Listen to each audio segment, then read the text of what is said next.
இப்போ நம்ம இது கூட கொஞ்சம் ஆரிகானோ சில்லி ஃப்ளேக்ஸ் மிக்ஸை போட்டுக்கிறேன்.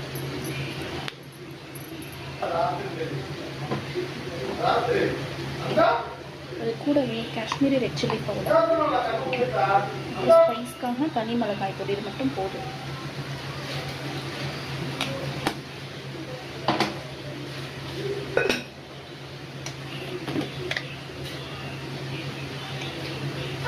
உங்கள் ஸ்பைஸ் லெவலுக்கு தகுந்த மாதிரி அட்ஜஸ்ட் பண்ணிக்கோங்க.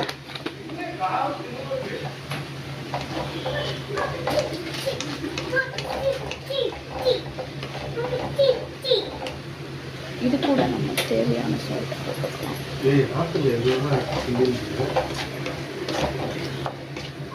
ஓகே, மசாலா நல்லா ட்ரை ஆயிடுச்சு. இது கூட நான் பாஸ்தா ஆட் பண்ணிக்கிறேன். மாலை போட்டு